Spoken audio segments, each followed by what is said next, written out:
اللہ اللہ رحمان، اللہ اللہ رحمان۔ اعوذ باللہ من الشیطان الرجیم، بسم اللہ الرحمن الرحیم۔ الحمد للہ علی حلمہ بعد علمہ، والحمد للہ علی عفوہ بعد قدرتہ، والحمد للہ علی طول عناتہ فی غضبہ، وہو القادر علی ما یرید۔ آج ہم 5ویں گفتگو کر رہے ہیں طلب رحمت۔ ماہ رمضان کی راتوں میں اللہ سے دعا و مناجات، دعا افتتاح کی شکل میں آپ لوگ جو کر رہے ہیں، اسی دعا افتتاح کے مختلف حصوں کی چھوٹے چھوٹے پیروں کی ہم تھوڑی بہت تفسیر اور تشریح آپ کے سامنے پیش کر رہے ہیں، تاکہ جو الفاظ ایک دعا مانگنے والا شخص اپنی زبان پر جاری کر رہا ہے تو اس کی مفاہیم اور اس کے معنی اور حقائق پر بھی اس کی نظر ہو۔ جب ایسا ہوگا تو ظاہر ہے انسان کا ایمان جو ہے اور بڑھے گا، یقین کی منزل اور بڑھے گی، اور جب دعا کے الفاظ کی معانی کی گہرائی پر اس کی نظر ہوگی تو اس کا لطف اور اس کا جو معنوی لذت ہے وہ بھی بڑھ جاتی ہے۔ تو یہ 10واں حصہ ہے اس دعا کا۔ کل ہم نے بتایا تھے نا، ہم نے اس دعا کو 31 حصوں میں تقسیم کیا ہوا ہے۔ تمام حمد ہے اللہ کے لیے۔ کس بات پر حمد کر رہے ہیں؟ اللہ کی حلیمیت پر، اللہ کے بردباری پر، اور تمام حمد ہے اللہ کے لیے کہ قدرت رکھنے کے بعد اس کا معاف کر دینا، یہ وہ عنایت ہے اللہ کی کہ ہم اس اللہ کی عطا پر اللہ کے لیے حمد بجا لاتے ہیں۔ والحمد للہ علی طول عناتہ فی غضبہ، اور اللہ کی حمد ہے کہ اس کی نافرمانی کی وجہ سے، اس کی معصیت کی حوالے سے جب اس کا غضب ہوتا ہے تو وہ غضب اور ناراضگی میں تاخیر کرتا ہے، جبکہ وہ اگر چاہے تو تاخیر نہ کرے، یعنی اپنے غضب میں تاخیر کرنے اور اسے دیر تک باقی رکھنا اور فوری سزا نہ دینا، یہ ایک وہ عطا ہے اللہ کی، یا وہ رویہ ہے اللہ کا کہ اس پر ہم اللہ کی حمد کرتے ہیں۔ ساری حمد ہے اسی کے لیے، جبکہ وہ جو چاہے اس پر قدرت رکھتا ہے، یعنی یہ اس کا ارادہ، جب چاہے جو چاہے، اسے نہ تو کسی سے پوچھنے کی ضرورت ہے، وہ توان مند ہے، قدرت اسی کے لیے، طاقت اسی کے لیے، جو وہ چاہے کرے۔ نکات، اس میں پہلی صفت جو ہے اللہ کی حلم بیان ہوئی ہے۔ حلم پر کافی توجہ ہے کہ جب کوئی غلام اپنے مولا کی نافرمانی کرتا ہے تو مولا کو حق پہنچتا ہے کہ اس نافرمانی پر اسے سزا دے، لیکن اگر فوری سزا نہ دے تو اس کا مطلب ہے اس نے تحمل کیا ہے، برداشت کی ہے۔ اللہ تبارک و تعالیٰ کے سب بندگان اسی کے ہیں، سب اسی کے مملوک ہیں، کسی کا کوئی ملک نہیں۔ ہماری جان، ہمارا وجود، ہمارا جسم سب اسی کا ہے۔ ہم سے روز نافرمانی ہوتی ہے، غلطیاں ہوتی ہیں، تو ان غلطیوں پر اللہ تبارک و تعالی سزا دینے میں جلدی نہیں کرتا، اور یہ اللہ کا حلم ہے۔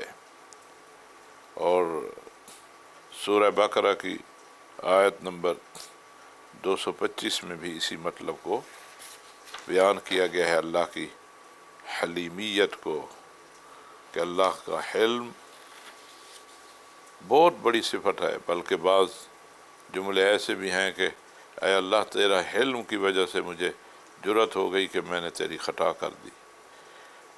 عفو دوسرا پوائنٹ ہے، عفو معاف کر دینا، سزا نہ دینا،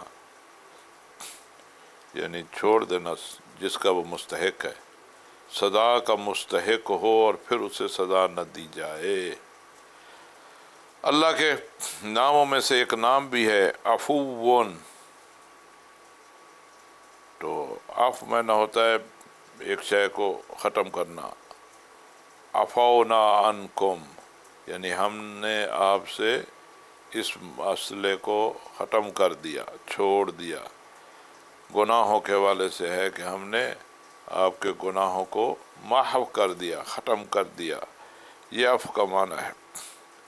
سورہ نساء میں اللہ کا ایک نام ہے عفوون، یعنی بہت زیادہ معاف کر دینے والا۔ سورہ نساء کی آیت 99 ہے، فَأُولَٰئِكَ عَسَى اللَّهُ أَن يَعْفُوَ عَنْهُمْ وَكَانَ اللَّهُ عَفُوًّا غَفُورًا۔ قریب ہے کہ اللہ ان کو معاف کر دے، یعنی ان کی غلطیاں جو ہیں ان پہ سزا انہیں نہ دے۔ اللہ جو ہے بہت زیادہ معاف کرنے والا ہے، بخشش کرنے والا ہے، مغفرت والا ہے۔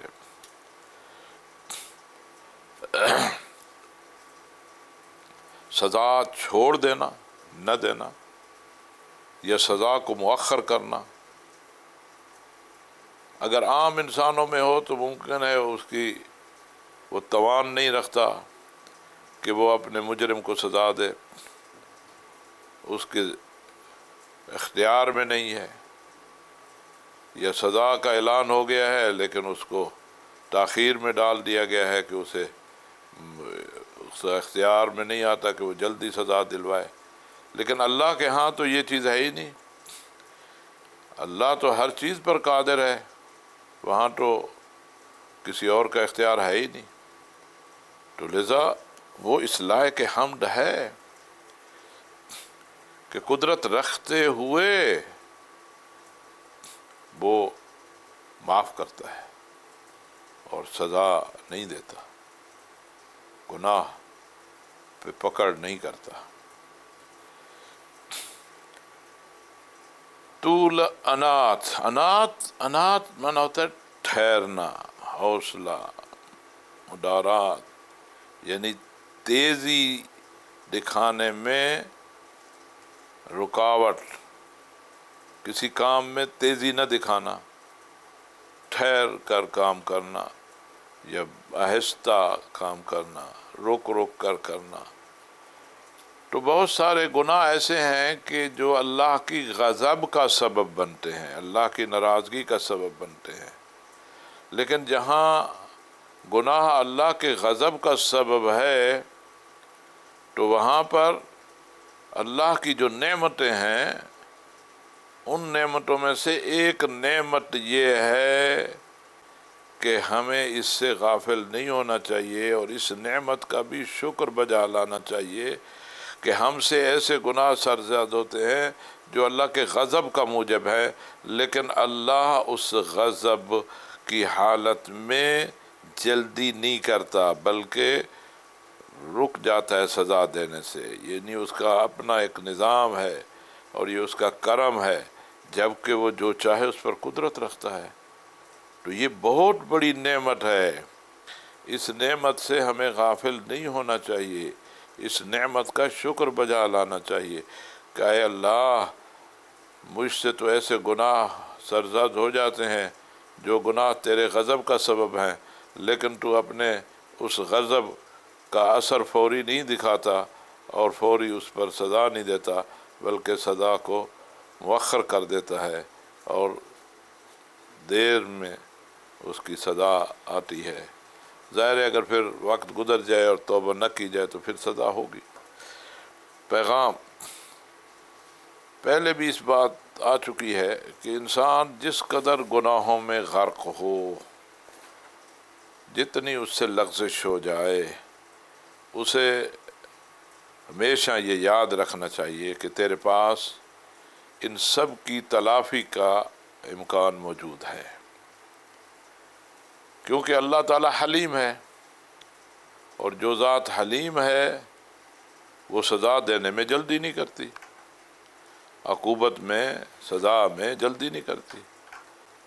اب کیونکہ سزا دینے میں جلدی نہیں کرتی تو ہمیں یہ اللہ کی ایک بہت بڑی نعمت ہے ہمارے لیے، تو ہمیں اللہ کی اس نعمت پر بھی شکر بجا لانا چاہیے، حمد کرنی چاہیے۔ وہ لائق حمد ہے، حمد اسی کے لیے ہے کہ یعنی اس کے حلم کی حالت پر بھی ہمیں حمد کرنی چاہیے، الحمدللہ علی حلمہ۔ اور دوسری بات یہ ہے کہ انسان سزاؤں کا مستحق ٹھہرتا ہے، اور اللہ تبارک و تعالی جو ہے اس کی سزائیں جو ہیں فوراً اسے نہیں دیتا۔ اس کا یہ مطلب نہیں ہے کہ اللہ کو پتہ نہیں ہے، بلکہ یہ اللہ کی بزرگواری اور بردباری اور حلیمیت ہے کہ علم کے باوجود، جاننے کے باوجود سزاؤں میں جلدی نہیں کرتا، اور یہ وہ اس کا انعام ہے ہمارے اوپر، یہ بہت بڑی نعمت ہے۔ ہمیں اس نعمت پر کہنا چاہیے الحمدللہ علی حلمہ بعد علمہ، حمد ہے تیری یا اللہ حلم پر کہ تو جاننے کے باوجود پھر حلم سے کام لیتا ہے اور سزا میں جلدی نہیں کرتا۔ تیسری بات یہ ہے کہ ان قرآنی آیات کی روشنی میں کوئی معمولی سی حرکت بھی اللہ سے مخفی نہیں ہے۔ وَعَلِيمٌ بِذَاتِ الصُّدُورِ، وہ سینوں میں چھپے ہوئے رازوں سے بھی آگاہ ہے، اور ہر چیز کا وہ عالم ہے۔ سورہ یونس کی آیت 61 میں ہے وَمَا تَكُونُ فِي شَانٍ وَمَا تَتْلُو مِنْهُ مِنْ قُرْآنٍ وَلَا تَعْمَلُونَ مِنْ عَمَلٍ إِلَّا كُنَّا شُهُودًا إِذْ تُفِيضُونَ فِيهِ وَمَا يَعْزُبُ عَنْ رَبِّكَ مِنْ مِثْقَالِ ذَرَّةٍ فِي الْأَرْضِ وَلَا فِي السَّمَاءِ وَلَا أَصْغَرَ مِنْ ذَلِكَ وَلَا أَكْبَرَ إِلَّا فِي كِتَابٍ مُبِينٍ۔ آپ لوگ کسی بھی سوچ یا کسی بھی حالت میں نہیں ہیں، اور قرآن کا کوئی بھی حصہ جو ہے اسے آپ نہیں پڑھتے، اور عمل سے کچھ بھی آپ انجام نہیں دیتے مگر یہ کہ ہم اس پر گواہ ہیں، ہم اس سے آگاہ ہیں۔ کوئی چیز ذرہ برابر بھی ہم سے مخفی نہیں ہے، زمین میں کوئی ایک ذرہ جو ہے ہم سے غائب نہیں ہے، نہ ہی آسمان میں کوئی چھوٹی سی چیز ہم سے غائب ہے، اور چاہے آسمان ذرہ سے کم تر چیز بھی، اس سے بڑی چیز بھی، کچھ بھی نہیں ہے جو مخفی ہو۔ چھوٹی سی چھوٹی چیز، بڑی سے بڑی چیز، زمین میں ہو، آسمان میں ہو، انسان کے دل میں ہو، زمین پر کوئی قطرہ گرے، کچھ بھی اللہ کے لیے کوئی بات مخفی نہیں ہے، اور ہر شے جو ہے کتاب روشن کی طرح موجود ہے، اور کتاب مبین میں سب کچھ ہے، اور یہ سب اللہ کے سامنے اور اللہ کے حضور میں، اللہ کے محضر میں ہے۔ اللہ کے محضر میں سب کچھ ہے، وہاں سے کچھ غائب ہے نہیں۔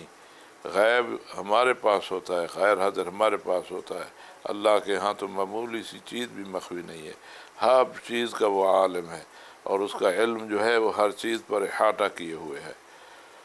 تو پھر ہمیں چھوٹے سے چھوٹے تو گناہوں کا بھی، اس سے بھی ہمیں پرہیز کرنا چاہیے۔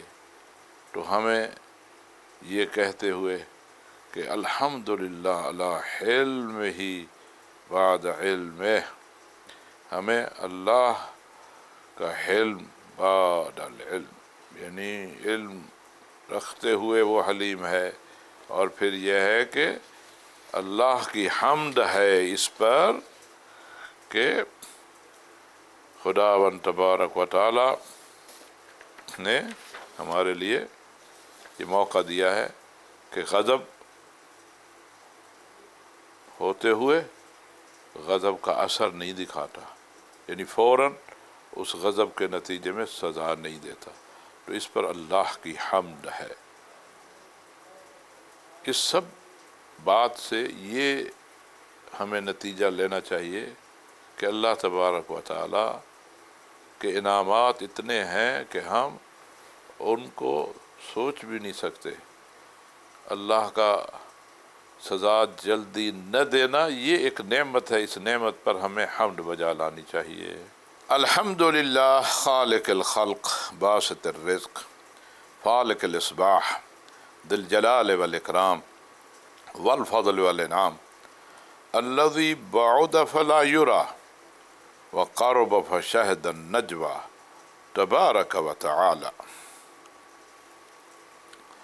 سب حمد ہے اللہ کے لیے، وہ اللہ جو خالق خلق ہے، یعنی مخلوق کا خالق ہے، وہ اللہ جو رزق پھیلانے والا، روزی دینے والا ہے، وہ جو صبح کو نمودار کرنے والا، طلوع کرنے والا، طریقی سے نکال کر لے آنے والا، وہ اللہ جو بزرگی والا ہے، جلال والا ہے، وہ اللہ جو احسان والا ہے، اکرام والا ہے، فضل والا ہے، وہ اللہ جو عطا کرنے والا ہے،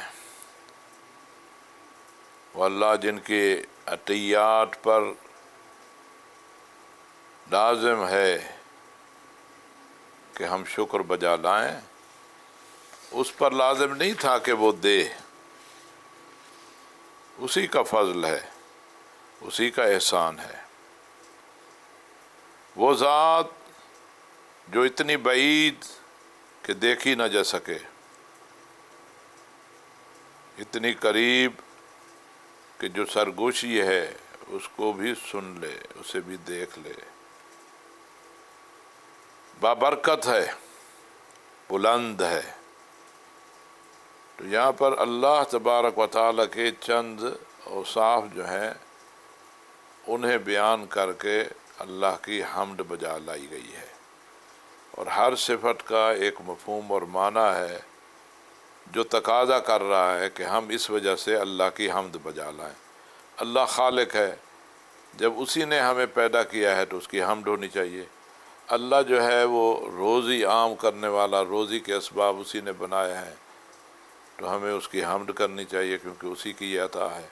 اللہ ہے جس نے صبح قرار دی ہے تاریکی کے بعد، کہ طلوع صبح کے بعد پھر انسان جو ہے دن میں کام کاج کرنے پر موفق ہوتا ہے، مصروف ہو جاتا ہے، تو اس پر اللہ کی حمد ہونی چاہیے۔ بزرگ و برتر وہی ہے، کرامت والا، عزت والا، شان والا۔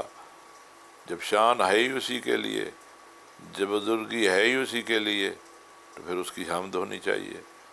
وہ بغیر استحقاق کے دیتا ہے، بغیر مانگے کے دیتا ہے، اس کا فضل ہے، احسان ہے، اور بغیر طمع و لالچ کے دیتا ہے۔ اسے کوئی یہ نہیں ہے کہ اس کے بدلے کو یہ دے، بغیر بدلہ مانگے کے دیتا ہے، پھر اس کا لہذا اس کی حمد ہونی چاہیے۔ اور اس کی شان یہ ہے کہ دور ہے، یعنی نظر نہیں آتا، لیکن قریب اتنا ہے کہ وہ ہمارے نجوہ اور مناجات اور ہماری خفیہ سرگوشی اور وہ بھی سنتا ہے، وہ بھی دیکھتا ہے۔ تو برکت اسی کے ذریعے ہے، خیر اسی کے وسیلے سے ہے۔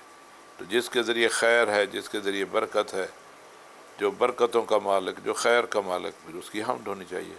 کسی اور کی حمد یا تعریف کس لیے ہو؟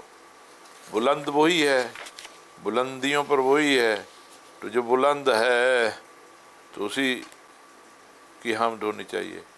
بلندی کا سر چشمہ وہ ہے، برکت کا سر چشمہ وہ ہے، برتر و بالا تر وہ ہے، جو برتر و بالا تر ہے اسی کی حمد ہونی چاہیے۔ تو انسان جو ہے ان موجودات میں سے ایک موجود ہے جن کو اللہ نے خلق کیا ہے، اللہ ہی کا خلق کیا ہوا ایک موجود ہے، تو یہی سب سے بڑی نعمت ہے کہ انسان اس شکر بجا لانے سے غفلت نہیں کرے۔ یہ بہت اہم نقطہ ہے، سورہ فاطر کی آیت 3 میں ہے، یا ایھا الناس اذکروا نعمت اللہ، اللہ کی نعمت یاد کرو، اذکروا نعمت اللہ علیکم، جو تمہارے اوپر اللہ کی نعمت ہے، حل من خالق غیر اللہ، کیا اللہ کے علاوہ کوئی خالق ہے؟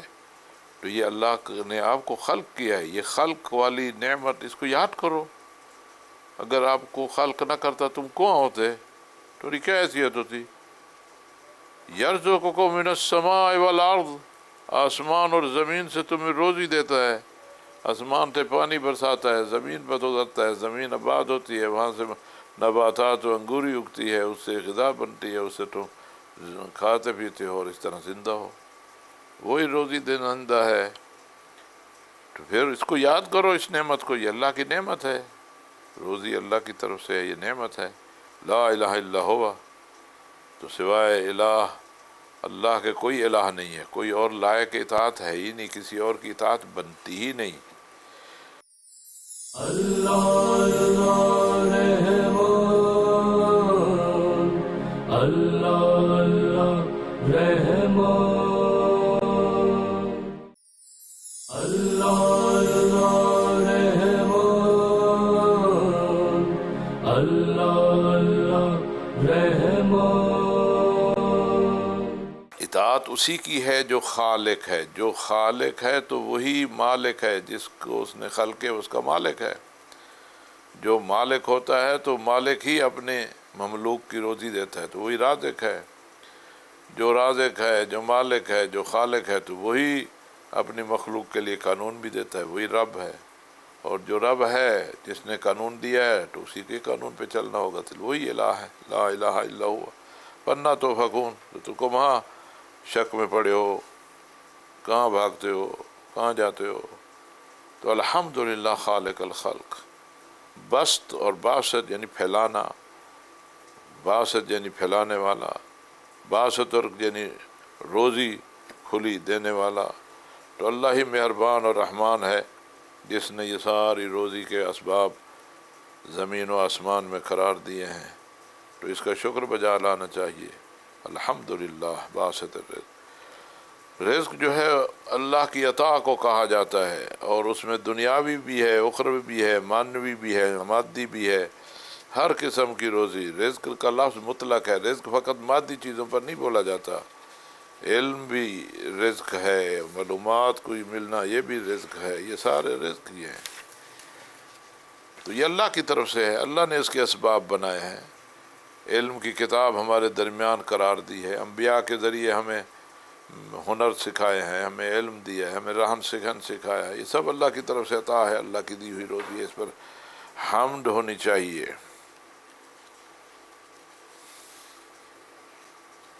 تو انسان کی جو بھی ضروریات ہیں، اللہ ان ضروریات کو پورا کرنے کا انتظام کیا ہوا ہے، اس لیے کہا گیا باسط الرزق۔ اور یہ بہت بڑی نعمت ہے کہ اللہ تعالیٰ نے جب انسان کو بنایا ہے تو بھی انسان کی جو ضروریات ہیں اس کی پیدائش سے لے کر مرنے تک ان سب کے پورا کرنے کی ذمہ داری خود لی ہے، اور اس کے سب اسباب جو ہیں مہیا کر دیے ہیں۔ اب بچپن سے دیکھ لو، پیدا ہوتا ہے اتنا کمزور و ضعیف ہے، تو اسے رونا سکھا دیا، اور روتے ہوئے آتا ہے تو اس کا مطلب ہے زندہ موجود ہے، اور دودھ کے لیے 2 نہریں خون اور گوشت کے درمیان سے اتنا صاف اور شفاف دودھ، اور وہ بھی اتنے باریک سوراخ پستان کے کہ جو اس چھوٹے سے بچے کے گلے کے ساتھ مناسبت رکھتے ہیں، اور اس کو چوسنا بھی سکھا دیا، اور اس سے وہاں سے دودھ نکلنا بھی اپنے طریقے سے آ رہا ہے۔ تو اس نے انسان کے لیے سب یہ روزی کا انتظام دیا ہے، مادی کا بھی، معنوی کا بھی۔ معنوی کے لیے انبیاء بھیجے ہیں، ہادی بھیجے ہیں جو اس کے طرف۔ اب یہ سوال ہوتا ہے کہ ایسا کیوں ہے کہ بعض دفعہ انسان کوشش کرتا ہے لیکن اس کی روزی میں اضافہ نہیں ہوتا؟ اللہ جو باسط الرزق ہے، اللہ نے جو روزی سب پھیلا رکھی ہے، تو پھر انسان جب زیادہ کوشش کرے تو وہ زیادہ اکٹھا کر لے تو نہیں کرتا۔ تو اس کا جواب واضح ہے، خدا حکیم ہے، خدا عادل ہے، خدا نے انسانوں کے جتنے حالات ہیں اور ان کی جتنی ضروریات ہیں اس سے خدا کو آگاہی ہے۔ اور رزق اگر مادی حوالے سے بہت زیادہ ہوگا تو بعض انسان جو ہیں بعض دوسروں پر سرکشی کریں گے، چڑھائی کریں گے اور خیر کے راستے سے دور ہو جائیں گے، اور خدا جو ہے پھر اس سے انہیں محروم کرتا ہے۔ قرآن مجید میں یہ آیا ہے، وَلَوْ بَسَطَ اللَّهُ الرِّزْقَ لِعِبَادِهِ لَبَغَوْا فِي الْأَرْضِ وَلَكِنَّ يُنَزِّلُ بِقَدَرٍ مَا يَشَاءُ إِنَّهُ بِعِبَادِهِ خَبِيرٌ بَصِيرٌ۔ سورہ شورى آیت 27۔ اگر اللہ اپنے بندوں کے لیے رزق کھلا دے دیتا تو یہ زمین میں بغاوت کرتے، ظلم کرتے، زیادتی کرتے، ستم کرتے، لیکن اللہ جو ہے جتنی مقدار میں چاہتا ہے، جس کو مصلحت دیکھتا ہے اتنی مقدار میں اتارتا ہے۔ وہ اپنے بندوں کے بارے میں باخبر بھی ہے، اپنے بندوں کے متعلق آگاہ بھی ہے۔ البتہ اللہ تعالیٰ نے قانون بنایا ہے اور رزق کے حصول کے ذرائع اللہ نے بنائے ہیں، ان ذرائع کے استعمال کا طریقہ بتایا ہے۔ کون سے طریقے جو ہیں وہ حلال رزق کو بھی حرام کر دیتے ہیں، کون سے طریقوں سے انسان کو اپنے لیے روزی حاصل کرنی ہے، کون سے نہیں حاصل کرنی۔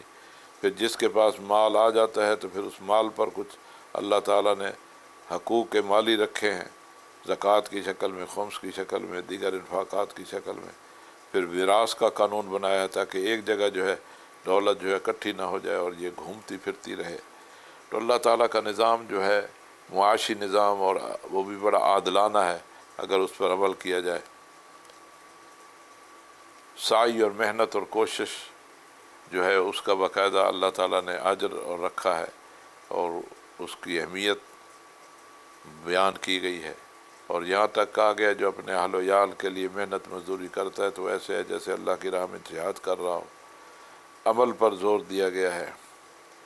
اور اللہ کی صفت ذل جلال والاکرام، ذل جلال والاکرام، یہ قرآن مجید میں اللہ کی خصوصیات سے اسے پیش کیا گیا ہے، یعنی عظمت والا، ذل اکرام یعنی اکرام یعنی جو بہت زیادہ احسان کرنے والا ہے، بہت زیادہ نعمتیں دینے والا ہے۔ سورہ رحمان کی آیت 27 میں بھی یہ وصف آیا ہے، ذل جلال والاکرام، یبقى وجہ ربک ذو الجلال والاکرام، اور سورہ رحمان کی آیت 78 میں بھی آیا ہے۔ تو اس جگہ بھی حمد کے لیے اس صفت کو حوالہ دیا گیا ہے کہ حمد ہے اس ذات کی جو جلالت کی مالک ہے، جو اکرام کی مالک ہے۔ خداوند تبارک و تعالی کا جب یہ عنوان ہے کہ وہ صاحب فضل ہے، یعنی انسان کو دیتا ہے، اگر چاہے تو نہ دے، کسی کے لیے وہ مجبور تو نہیں ہے۔ فضل کا معنی ہوتا ہے اضافہ، زیادہ، تو عطا کرتا ہے، پھر عطا کرتا ہے، اگر نہ چاہے تو نہ دے لیکن دیتا ہے، اس پر تو واجب نہیں ادا کرے، لیکن وہ جواد ہے، وہ سخی ہے، وہ دیتا ہے، وہ ذل اکرام ہے، ذل فضل ہے۔ الحمدللہ، حمد ہے کہ وہ فضل والا ہے، یعنی زیادہ دینے والا ہے، بغیر مانگے دینے والا ہے، بغیر منت و احسان چڑھائے دینے والا ہے۔ تو فضل خدا جو ہے بہت ساری چیزوں میں آیا ہے ذکر اس کا کہ اللہ کا فضل کہاں کہاں ہوتا ہے۔ پہلا تو اللہ کا فضل یہ ہے مانوی طہارت کے لیے اللہ کا فضل۔ الف، یا ایھا الذین آمنوا لا تتبعوا خطوات الشیطان ومن یتبع خطوات الشیطان فإنه یأمر بالفحشاء والمنکر ولولا فضل اللہ علیکم ورحمتہ ما زکى منکم من احد ابدا ولکن اللہ یزکی من یشاء واللہ سمیع علیم۔ اے وہ لوگ جو ایمان لے آئے ہو، شیاطین کے قدموں کی پیروی مت کرو، شیطان کے پیرو مت بنو، ان کے قدم پر قدم مت رکھ کے چلو۔ شیطان کیونکہ تمہیں برائی کا حکم دیتا ہے، تمہیں گمراہ کر جا، فحاشی اور منکرات کا آرڈر جاری کرتا ہے اور وہ تمہیں بربادی کی طرف لے جاتا ہے۔ پھر فرمایا اگر اللہ کا فضل تمہارے اوپر نہ ہوتا، اللہ کی رحمت تمہارے اوپر نہ ہوتی، تم میں سے کوئی ایک بھی پاک نہ بن سکتا، نیک نہ بن سکتا۔ یعنی اگر تم نیک بن رہے ہو، آپ میں پاکیزگی آ گئی ہے، طہارت آ گئی ہے، تو یہ اس لیے ہے کہ اللہ کا آپ پر فضل ہے۔ تو بس اللہ کا ایک فضل یہ ہے کہ اللہ ہمیں توفیق دیتا ہے کہ ہم شیطان کے پیرو نہیں بنتے اور شیطان کے پیچھے نہیں چلتے۔ تو یہ اللہ کا فضل ہے، اللہ کی رحمت ہے، یعنی برائیوں سے بچ جانا یہ اللہ کے فضل سے اور اللہ کی رحمت سے ہے۔ دوسری بات ہے مادی طور پر یہ البتہ آیت ہے سورہ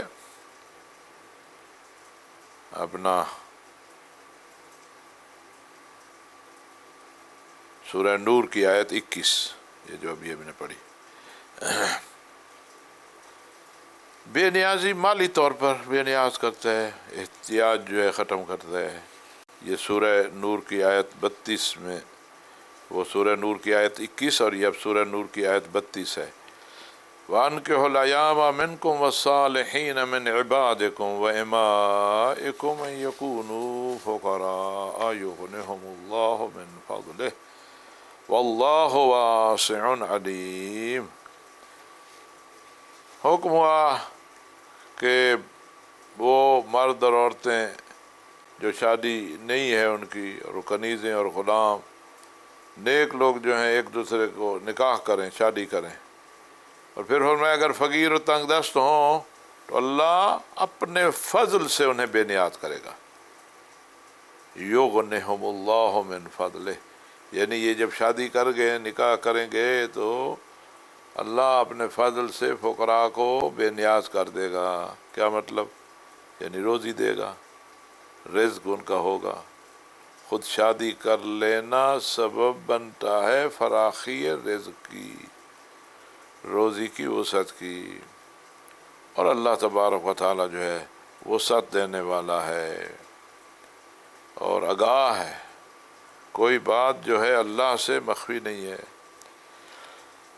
تیسری بات فضل جو ہے علم اور ولایت تکوینی کا مالک ہونا۔ قال الذی عنده علم من الکتاب انا آتیک بہ قبل ان یرتد الیک طرفک فلما رآہ مستقرا عنده قال ھذا من فضل ربی لیبلونی ااشکر ام اکفر ومن شکر فانما یشکر لنفسہ ومن کفر فان ربی غنی کریم۔ سورہ یوسف کی آیت 38 ہے۔ یہ ولایت تکوینی اور علم الکتاب کو فضل سے تعبیر کیا گیا ہے کہ حضرت سلمان کا واقعہ ہے جب بلقیس کے تخت کی بات ہوئی کہ کون یہاں لا سکتا ہے سینکڑوں میل سے فلسطین کی سرزمین پر، تو جو شخص آپ کے پاس بیٹھا تھا جس کے پاس کتاب کا علم تھا، انہوں نے کہا میں پلک جھمکنے سے پہلے لا سکتا ہوں۔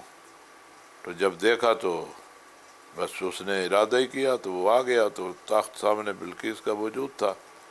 تو اس کو دیکھ کر جس کے پاس علم من الکتاب تھا، کتاب کا کچھ علم تھا، تو جب اس نے دیکھا تو کہا یہ میرے رب کا فضل ہے، یہ میرے فضل کا فضل ہے، تاکہ اللہ میری آزمائش اور امتحان لے کہ میں اس کا شکر بجا لاتا ہوں یا میں کفران کرتا ہوں، شکر بجا نہیں لاتا۔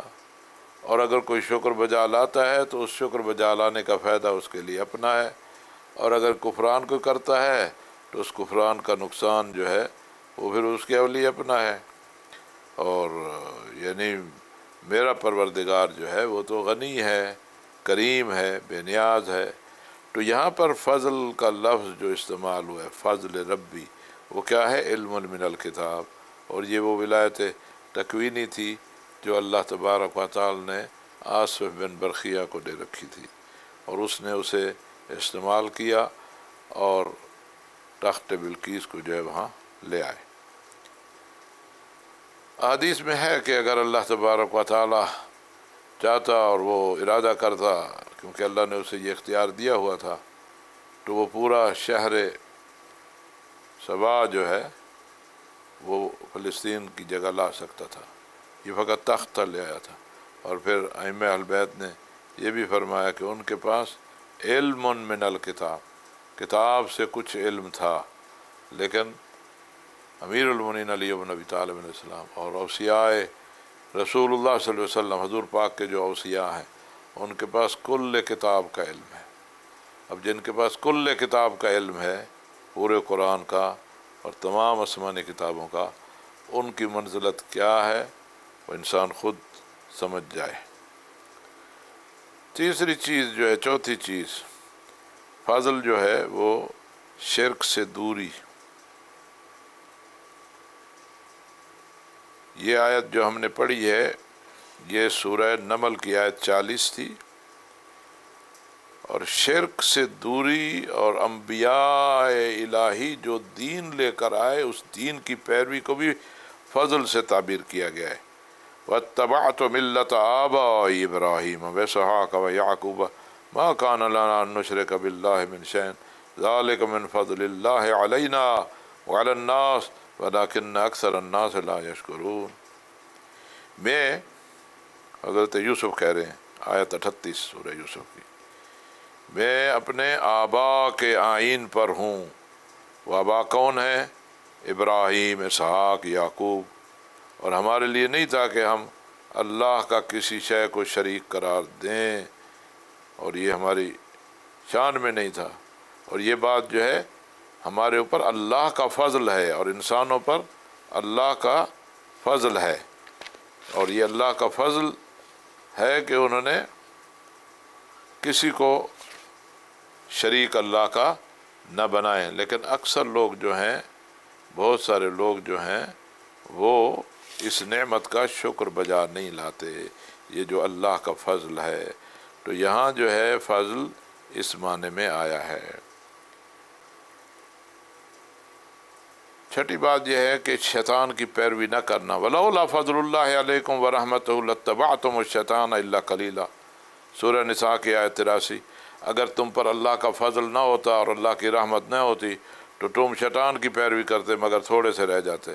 تو یہاں پر شیطان کی پیروی نہ کرنے کو بھی فضل خدا کہا گیا ہے، اللہ کی یہ نعمت ہے۔ 7واں پوائنٹ جو ہے خسارے سے بچنا۔ فلولا فضل اللہ علیکم ورحمتہ لکنتم من الخاسرین، سورہ بقرہ کی آیت 64 ہے۔ اللہ کا فضل تمہارے اوپر نہ ہوتا، اللہ کی رحمت نہ ہوتی تو تم نقصان اٹھانے والوں میں ہوتے۔ تو یہاں اللہ کا فضل اور رحمت جو ہے نقصان نے بچنے کو کہا گیا ہے۔ 9 جو ہے عذاب الہی سے دوری۔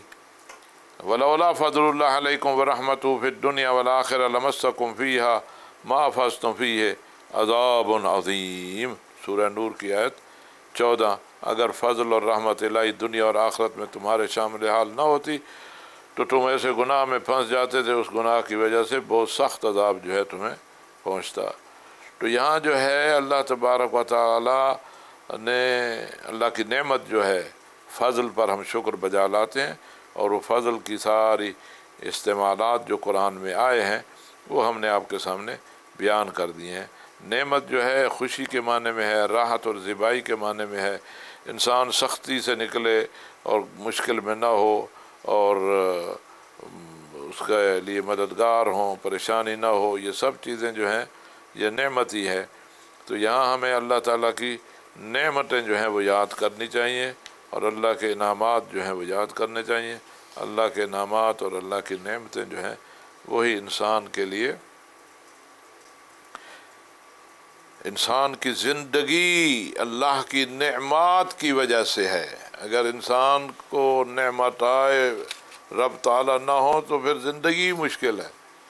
تو ہمیں ان اللہ کے ان انعامات کا شکر بجا لانا چاہیے، اور الحمدللہ علی نعمہ، اللہ کی نعمتوں کا شکر، الحمدللہ ذی الانعام، الحمدللہ ذی الفضل، الحمدللہ ذی الجلال والاکرام، الحمدللہ۔ اس لیے ان کلمات میں حمد کو اساس بنایا گیا ہے، الحمدللہ ذی الفضل، فضل والا رب، فضل والا اللہ، اس کے لیے حمد ہے۔ اللہ تبارک و تعالی ہمارے شامل حال کرے اپنے فضل کو۔ اللہ کا فضل ہوگا تو ہم مالی پریشانیوں سے بھی نکلیں گے، معنوی مسائل بھی ہمارے حل ہوں گے، علم بھی ہمیں ملے گا، مشکلات بھی ہم سے دور ہوں گی، شیطان بھی ہم سے دور رہے گا، اللہ کے نبیوں کی کہنے پر بھی چلیں گے، حضور پاک کی سنت پر بھی عمل کریں گے، قرآنی احکام پر بھی عمل کریں گے، یہ سب اللہ کے فضل سے ہوگا۔ تو یا اللہ ہمارے پر خصوصی فضل فرما دے۔ ربنا آتنا فی الدنیا حسنہ وفی الآخرۃ حسنہ وقنا عذاب النار۔ ربنا تقبل منا دعانا انک انت السمیع الدعاء۔ ربنا اغفر لنا وارحمنا انک انت ارحم الراحمین۔ اللہ اللہ